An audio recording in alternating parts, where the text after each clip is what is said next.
Hi, welcome back to another episode of Making Action Happen. I am Sarah Blackhurst. And I'm Brian McCain. Brian D. McCain, and we're going to discuss a little bit later what the D stands for.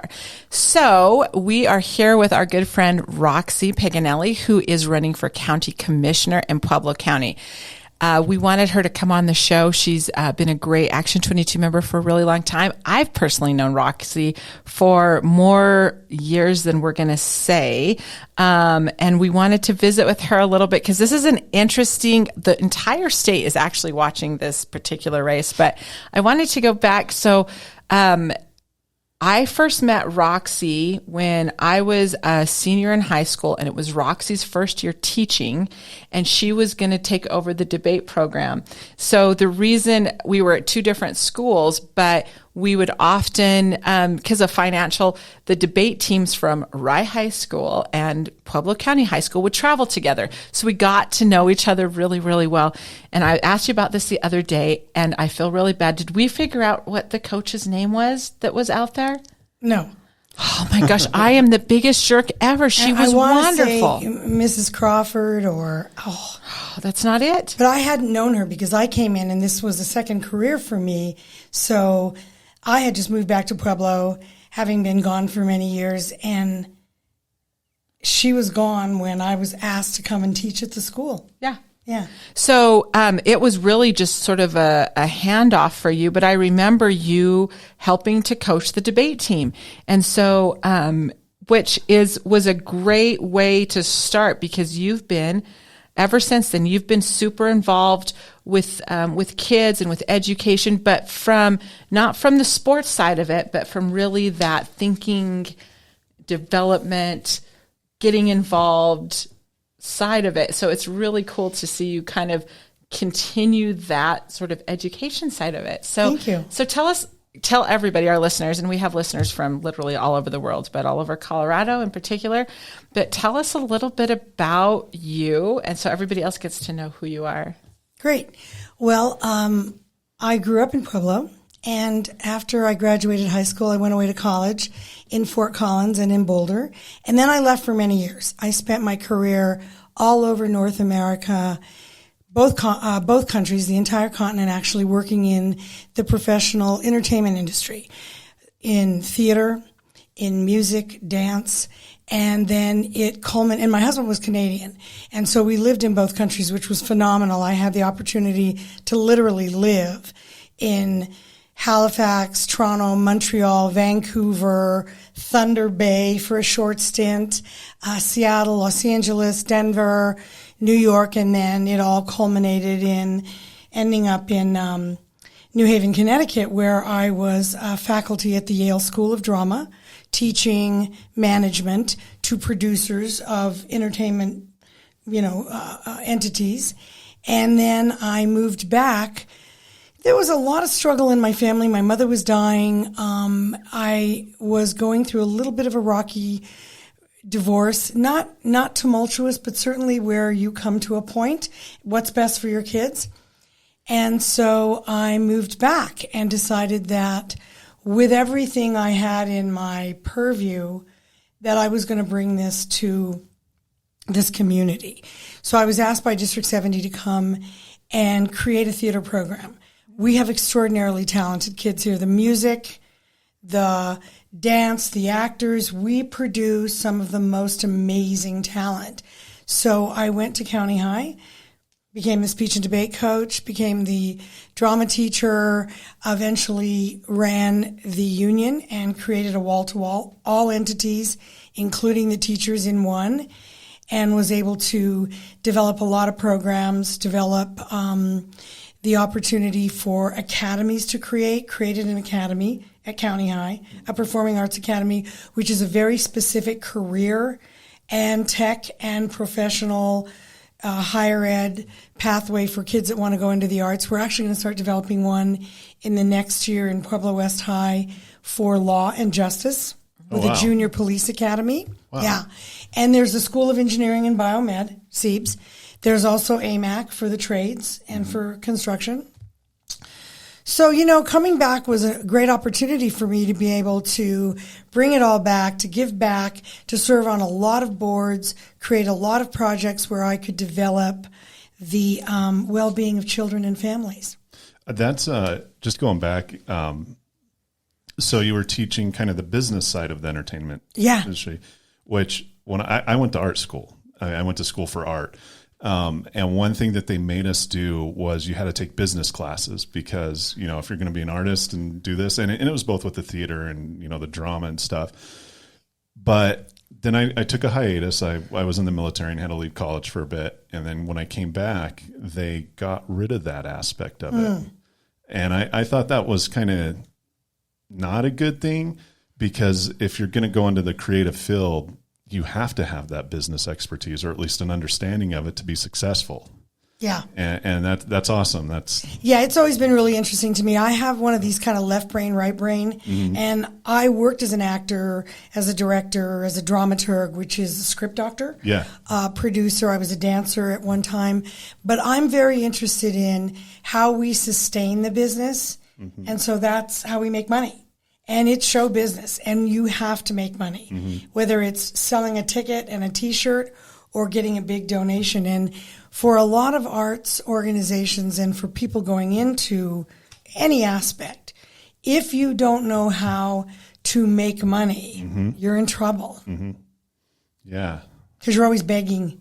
Yep. Well, there's always the begging part of it anyway. You need to be a starving artist that has some business sense. Right. Yeah. So that's essentially my life. I just had great opportunity to be able to develop that creative side and that whole business side and create small businesses of my own with small companies and flourish. And, for me, it encouraged and taught my own children that they could be artists and sustain. My older son, who went to South High and then studied at Loyola Marymount in California, is a creative director for a firm in LA. And he's a kind of a mid-level DJ, travels the world, but he's not Skrillex, but he might open for him. Yeah. And then my younger son, who's a jazz musician, went to Centennial. These kids got great education in District 60. And Barclay went to the Berklee School of Music, IU, which is a marvelous school in Bloomington, and just graduated with a doctorate in jazz from USC. Wow. So, I want people to know that if you learn to sustain, you can survive as an artist. I mean, I'm not saying it's that easy, but if we discourage all the artists, we'll have none. We can't have that. True. Yep. I've always thought that the creative arts, whether it's visual art, performing arts, is like a very important part of education. And it terrifies me when you see that go away from schools. And I know that with budgets and money, that's usually the first to get cut, right? But they need that. Like, that teaches you how to think. I learned more in art history about the history of the world than I did in history in college, because the arts are such an ingrained piece of society. Up until recently, but for the majority of human society and human history, the arts were ingrained with society 100% all the time. And it's sad to see that us kind of step away from that. Well, you're right. And it is and was a critical component of a fully fledged education that we learned from the Greeks. Yep. And interestingly, if your kid goes, my sister-in-law, they have money. And if your kids go to private schools, the ones that cost about $30,000 a year just tuition for grade 8, they demand that they take the arts. Those children have that in their education because it is critical thinking, because it does give them a sense of culture and compassion. It teaches empathy. The arts are a civilizing force in our society. And we could live without music, without dance, without theater. We could live without it. We simply wouldn't know why we were here. Yes. And that is very true, because we learn about who we are and how we survive as opposed to just crawling around on the bottom of the Maslow's, right. Eating, sleeping. This is higher order of thinking. And I'm really passionate about it, because I think for a lot of us, we could we could study other things. We could be lawyers or doctors or however we deemed. But when it becomes the kind of religion to you that you see how it engages people in a community, in a marriage of thought and tolerance and ideas, we can't lose it from schools. I could talk about this all day. But me too. Sorry, but yeah. Well, I get, it was turn around and come back and try to pay it forward, because really schools, they're not getting that. So, you've worked in the same school district that my kids are in, that my husband teaches in. I'm desperately trying to get the speech and debate program back up and running. To get, I came back and I did the drama as a volunteer, because I wanted to see those things go.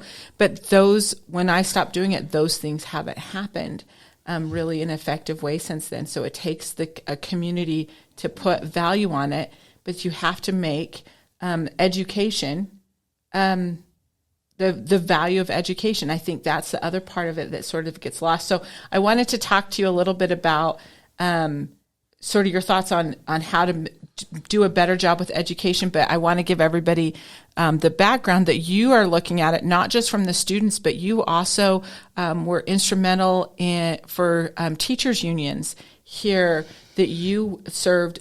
You ran the teachers union for District 70. So you've gotten from administrative side, from a teaching side, and from the student side. You've done the whole thing. So what's going to make a difference on education here? Because, you and I have had lots of conversations about how frustrated we are with how we value education in this state. Right. Well,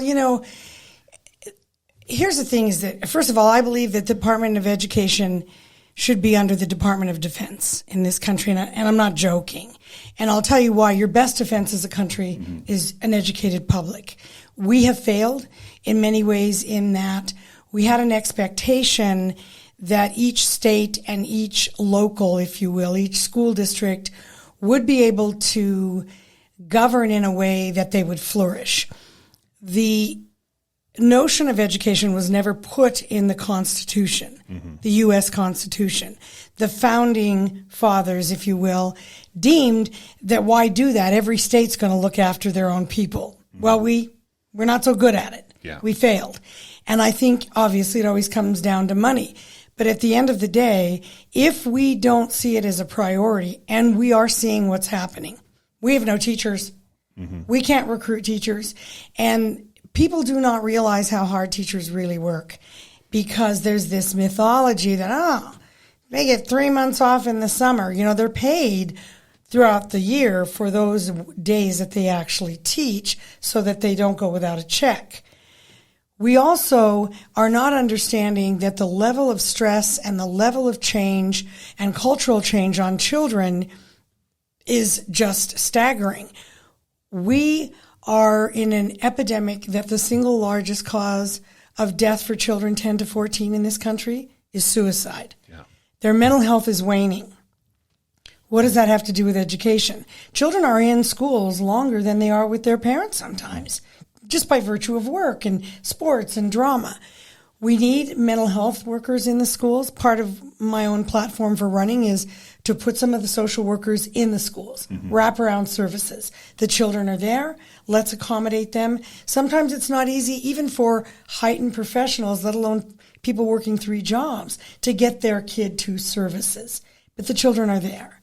So we have to begin with looking after the mental health and the well-being of children, to diversify what they're studying, how they're studying. Not every kid is going to go to law school or be an engineer. That's that old Sputnik theory that if we teach them all math and science, we'll be able to beat the Russians. Well, in fact, that's not the proclivity of every child. The trades are exceptional educations. Plumbers, construction workers, engineers, electricians.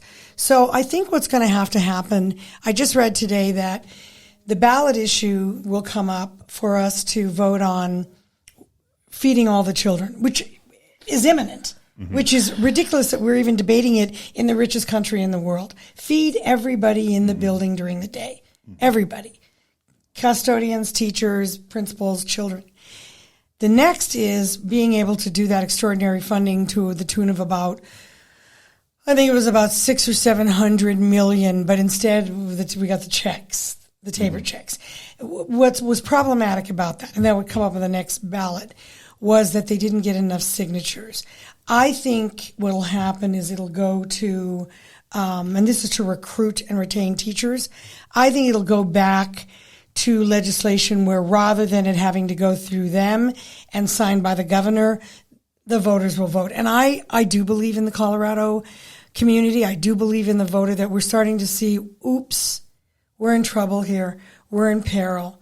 This is the richest country in the world, and public education should be the richest and the finest.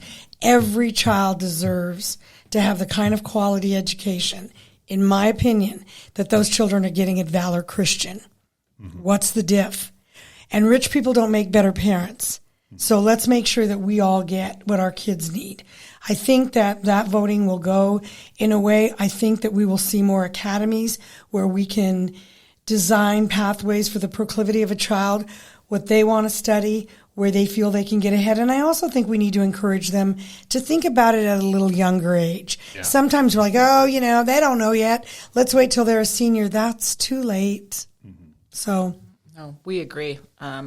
We agree with you on that. You look at where the funding goes, where the teacher support goes, where some of these things. I think one of the most complicated. Well, I know for a fact that the most complicating fiscal policy for any state is Colorado's, and the fight every year is over how we fund the schools. It's every single year that we have a discussion and what we take away or what we put in other places instead of in the schools and in the education. So I've got to ask you, along that vein, what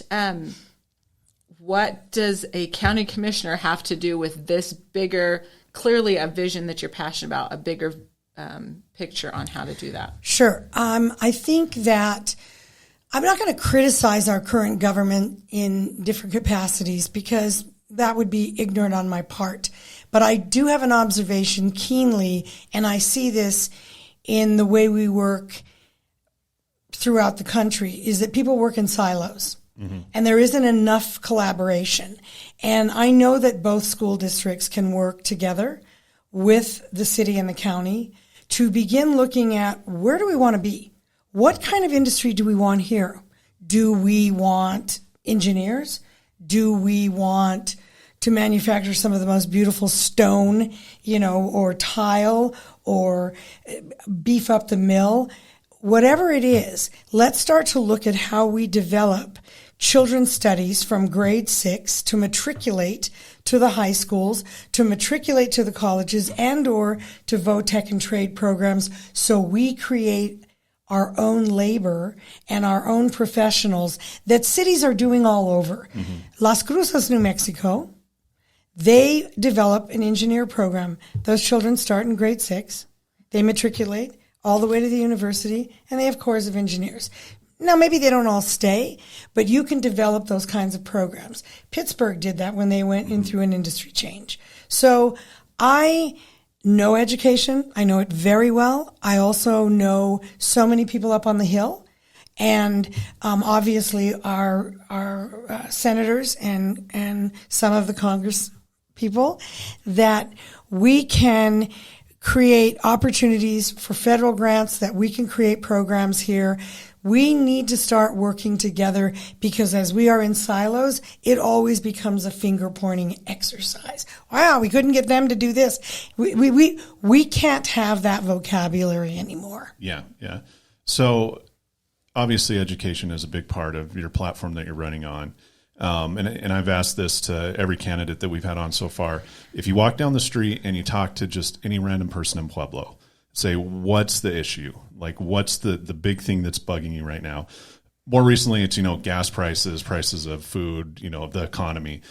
But that aside, it's public safety. Oh, yeah. That the biggest one that, and I listen to my dad, and God bless him, but it's like, all these homeless people, my car's broken into, what's some ideas? How are you going to address that? If you get elected to county commissioner, what are you going to do for Pueblo County to basically fix that? Or can't really fix it with a magic wand, but you know what I mean? What's your solutions to the crime, the homelessness, et cetera? And I say crime and homelessness, and I don't mean to mix them as the same thing, but they are in this together. There's a direct correlation with crime, homelessness, and what we're seeing in Pueblo. So what's some solutions that you're working on? Sure. So, it's the homeless issue and the crime issue is across the country, first of all. Yes. And just to clarify, education I'm very passionate about, but I would say probably the single largest issue, and I know that has to be addressed because I live downtown in what I call the zombie apocalypse, is crime. And heinous crime is what is really taxing our law enforcement. Heinous crime are those very serious, sort of almost gang-related, that kind of crime. And 50% of your heinous crime is done by 7% of your criminals. Mm-hmm. I've been working with a group on the peripheral that I would like to bring Pueblo into, and it's a national crime coalition that is run by Thomas Apt, who wrote Bleeding Out, and he is one of the foremost scholars on crime and heinous crime and crime in cities. And I learned from him that by virtue of giving him information about Pueblo, and we're this anomaly because we sit at the vortex of I-25 and 50, where we have some of the highest drug trafficking and human trafficking in the country. Yes. We house, just down the road, the only Supermax left in the country. We have individuals there who still run their business with people who are coming into our community. Yes. That faction is heinous crime. It taxes our law enforcement where they cannot really be as effective, and also in recruitment for the kind of crime that we live with day to day. None of it is acceptable, and you're not going to eradicate all of it, but we have to come together and be a part of that coalition. And in fact, they will assist. And there's people on this all over the country. The mayor of Chicago, we're talking about a very serious effort looking at how do we identify those individuals, isolate those individuals, eradicate them, not by putting them in, by killing them. Certainly they have to be in prison if it's deemed, but to be able to change how they live amongst us and why are they living and destroying our community. The homeless issue is an extreme fallout of the fact that we have a state hospital that is not fully funded. I will go after the state on this one, and they know it. We need to be fully funded. You want Pueblo to have a Supermax down the road? You want Pueblo to have the state hospital and it's not fully funded?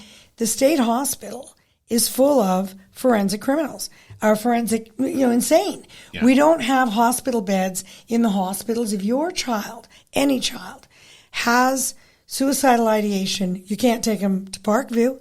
You can't take them to Health Solutions. They're maxed out. You can't take them to the state hospital. We have to identify, are they addicts? Are they truly sick, mentally ill? And that can happen to anybody. Mm-hmm. And we're human beings. And whatever you do to the least of my brothers, right? Mm-hmm. So that has to be fixed. The individuals who are addicts, who are, robbing from, it's interesting, the donut, I talked to an individual today, the donut is where the robberies are occurring. That other kind of heinous crime and homeless crime is happening within the city because they congregate in different areas. Yeah. We're going to have to come together and make some very serious decisions about where we're going to put the homeless so that they can have some dignity. I mean, this isn't like, let's make Soylent green. These are human beings. And how we create a plan, but they also have to be somewhere where maybe there are facilities, toilets, showers. They're not going to go away with us ignoring it and ignoring it because I live over here. You can live in one of the most extraordinary neighborhoods on the peripheral and your car can be stolen like that. You can live downtown and you're not going to go outside at night after 10 o'clock. This is a serious issue and I believe that the police department and the sheriff's department and the city and the county will all commit to fixing it. Yes. But you have to get out there. And that's why I began researching it and found this coalition, which I said, and I was told, this is an anomaly. You are in trouble. I want the FBI back in Pueblo. We need the FBI. This kind of level of crime, as I speak about the heinous crime, having that other entity to work with our people is what we need, where we have so many variables that maybe don't exist in Salida or even Trinidad. Yeah. So, I mean, it sounds ridiculously complicated on the outset, but in fact, you have to begin somewhere. And I firmly believe if other cities are doing it and it's working for them, then we need to learn from that. Yeah. So if there's any federal lawmakers listening, we need to bump up that HIDA funding for the region. Thank Just you. saying. So let me ask you, we talked about this, and you hear our Pueblo County DA, Jeff Chostner, talk about this all the time, that when they changed the law, I think it was session before last, where up to $2,000 or between that $1,800 to $2,000, there was no repercussions. You can do damage, you can steal cash, you can steal whatever you want up to $2,000 at a time without having any repercussions. Has that, in your opinion, affected that? What is that impact for the county? So, no silver bullet, but I will say that we do have a jail full of people that had a petty crime or a petty theft or felony, or forgive me with the nomenclature, but they're still there because they couldn't pay their bail. Like, get them out. But we do have to look at restorative practice. People do have to be responsible. We don't just slap you on the wrist and go, we're really crowded in the jail, go away.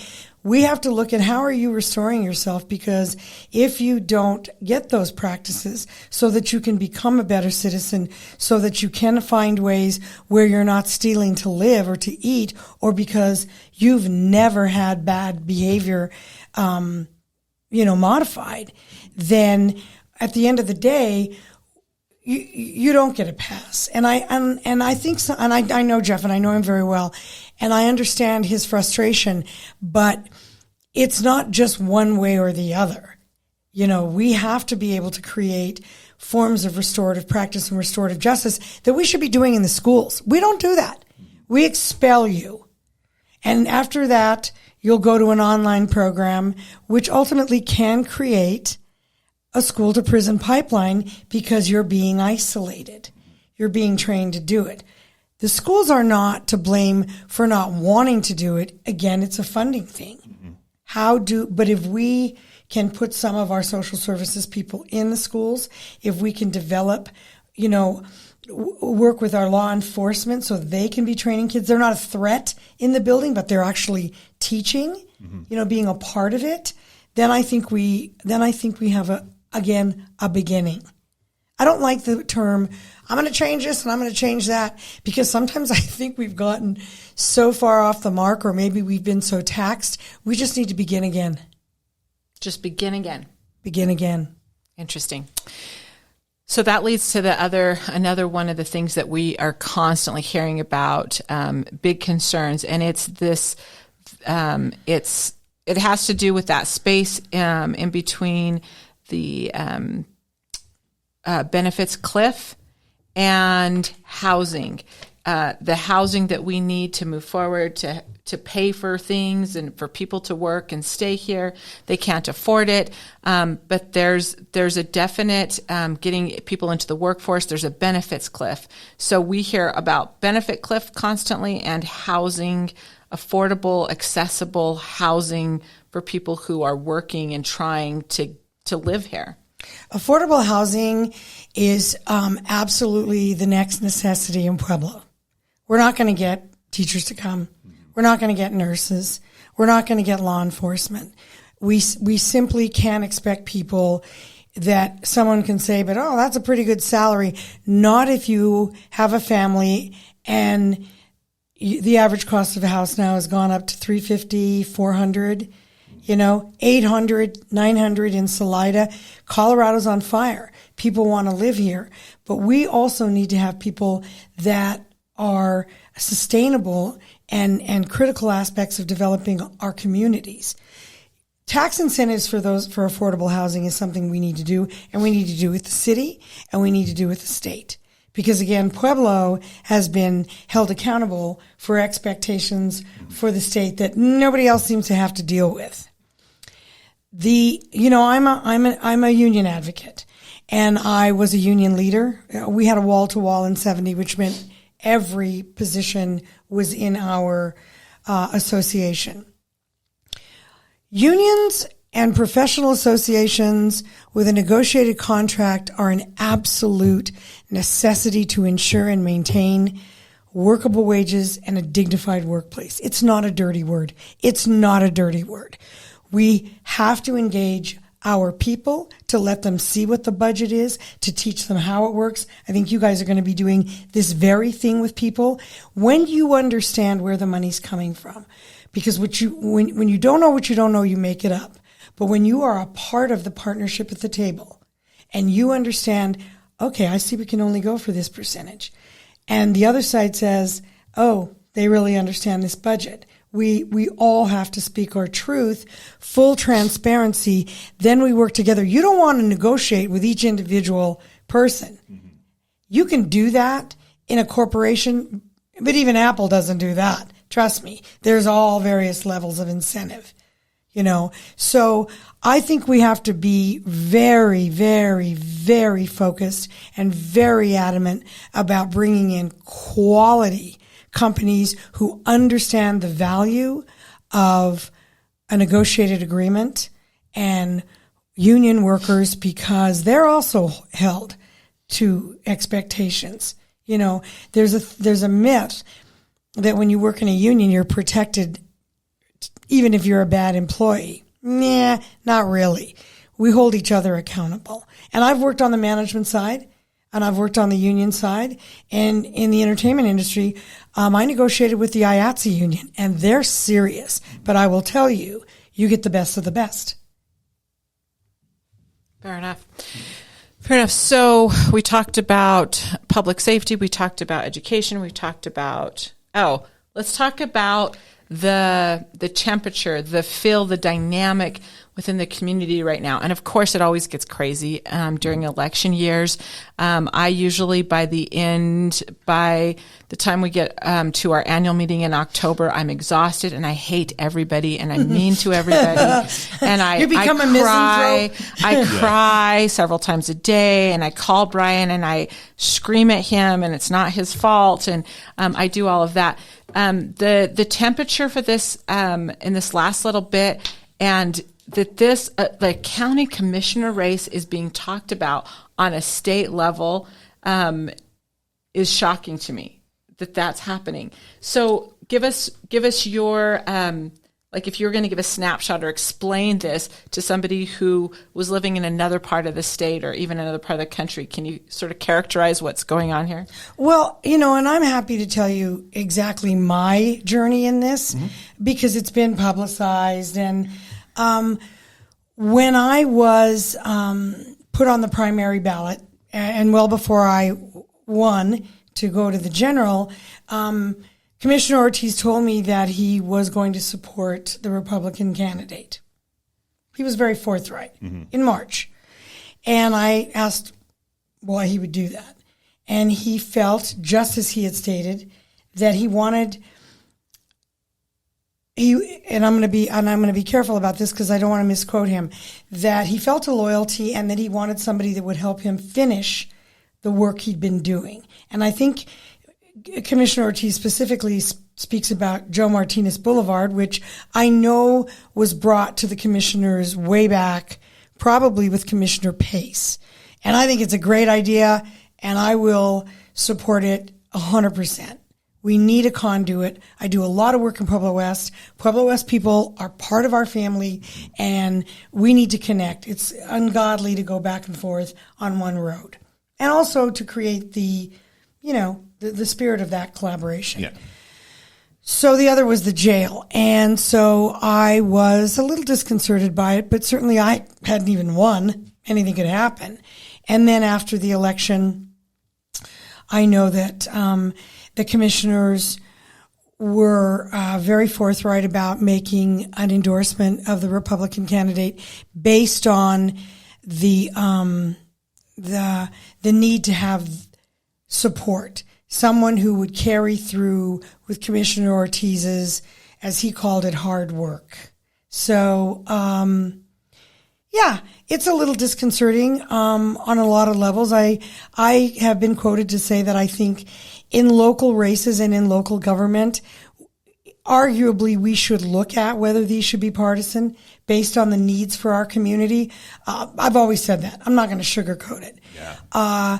But I'm not so sure that it is prudent to do something like that midstream. It was shocking to the party. It was shocking to people who were supportive. I was disconcerted only because, frankly, I think I have exceptional background, experience. I will support those projects. And I believe what I bring to the table, none of them have. Mm-hmm. And they bring things that I don't have. And I think that's the balance you need. When I moved back to Pueblo years ago, I created a very ad hoc group with Margaret Mora, Teresa Trujillo, Senora Cruz, Rita Martinez, a group of women called Women in Government, the Coalition for Women in Government. Let's bring more women to the table. We're that kind of community. Let's have that balance. And there was some action, and then it waned. So for me, I'm looking at it going, I am a woman. I'm a woman of color. I have worked in community. I do work with a number of entities and issues. My learning shelters during the COVID. I mean, we put kids in school during COVID when the schools shut down. You know, the teen suicide prevention piece, the D70 bond that I led, Boys and Girls Clubs in Pueblo West for the first time. This is a good partnership for that particular group. Not to say that my opponent doesn't have a skill set, but he doesn't have this skill set. And with all due respect, and I said this publicly, I'm not so sure that in government, and this isn't just directed at my opponent, this is in all levels, we can't afford to make these expensive internships. You got to come with something. You got to come with more. People are tired of people learning on the job, and then they're going, well, wait, what happened? Anything could happen, and anybody could go in and be wunderkind, but I think it became a confusion to me that, and I'm running against my opponent and no one else, that there wasn't an opportunity for me or whoever made the primary into the general from the Democratic Party, that any of us would not carry that skill set, that loyalty, and that collaboration. Mm-hmm. So, you know, it's very confusing. And, I've been asked if you're elected, and I hope so. Vote for Roxy. Can I work with the two sitting commissioners? Absolutely. It's not about us. Mm-hmm. It's about you. It's about all of us. And there's nothing more rewarding to me than to be the peacemaker, be the collaborator, find the solution. Mm-hmm. You know, I do that. So regardless of the outcome, November 9th. 8th. Is it 8th? Yeah. Well, that's when the election is, right? Is it November 8th? Correct. Okay. It's November. November. It's come around the corner. On November 9th, regardless of what the outcome, you're not going to stop being a leader. Ever.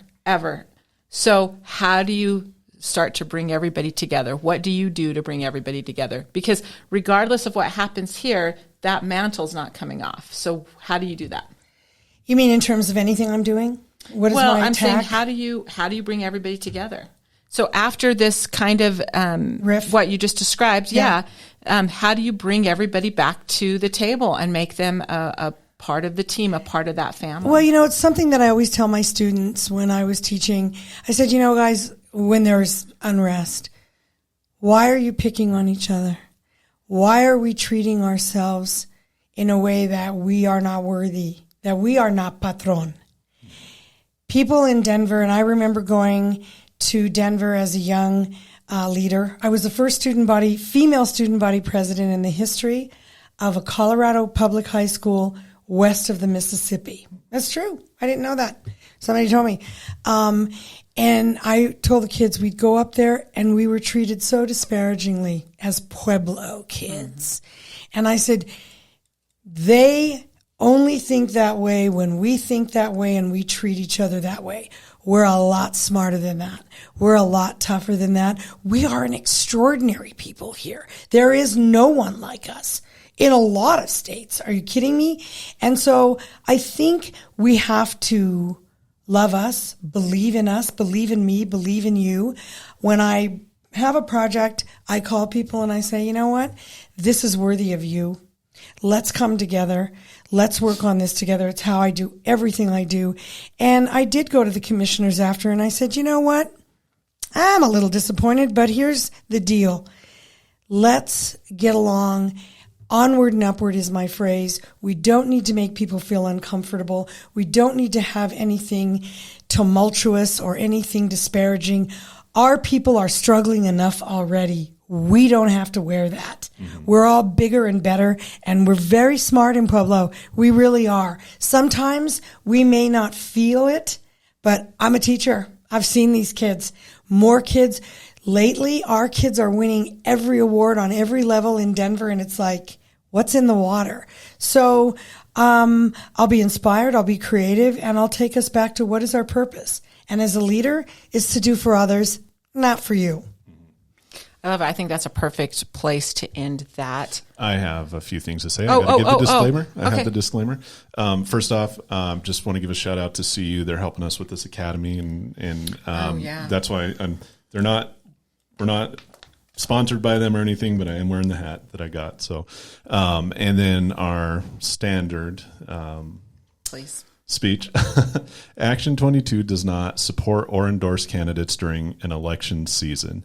What we do is support our members. So if you are a member of Action 22 and you are running for office, this is an open invitation to come on our show and just speak about your campaign, what you're about. You can email us at show@action22.org. If you are not a member and you're a candidate and want to join and come and speak with us, again, just show, SHOW, at action22.org, and we'll get you on the show. And if you're not a candidate and want to become a member of Action 22, go to action22.org, and you'll see a link to email Micah, and he's the guy that sets up all our memberships. And again, if you're not a member, you should be. We do good work. We do good work. We had a board meeting this last Friday, and our board, we were discussing several things, and our members bring stuff to our board for consideration for taking positions on different policies. And they're all very aware and very high level on the issues that are actually going on, not just in Pueblo, but throughout our state and in their regions, because we do serve 22 counties. One of the things, there's two things that that I want to share with you that we talked about. One is the efforts for forced electrification. And we're going to be speaking a lot more about those efforts. It's incredibly, it would be incredibly negatively impactful, not just on the costs of everything, but the housing crisis, workforce. The unions have very adamantly come out and said how hard this would be on them, and when we're already struggling with all of these issues, it would exacerbate that. So our next show, we're going to do a deep dive on that. So we'll talk about that. We've got the meeting of the mayors, which is coming up after the Labor Day, and it's all the mayors in the region are invited to come and have some next level conversations. Of course, and this is not us, but we have the state fair coming up, and you know how us Pueblo kids are about the state fair. We get we're pretty passionate about it. We're really excited about this. This is in our collective genetic DNA going back is our love for the state fair. There's all kinds of great stuff going on. This is really a comeback sort of a year for them. And so we want to support them. That's going on. And then, of course, our annual meeting is October 21st and 21st and 22nd. But before that, there's going to be some interesting debates going on here in Pueblo.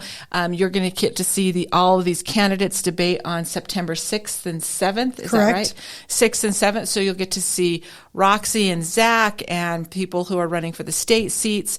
And we're going to be, the sheriff. Yeah, the sheriff. Yep, the sheriff. So you're going to get to see all of those. And then this is an announcement, and I haven't even told my board this yet. So hopefully before this goes up, I'll get a chance to tell them. I will be moderating the gubernatorial debate that's going to be here in Pueblo on September 28th. And that is the chieftains and the Greater Pueblo Chamber. So I get to moderate that.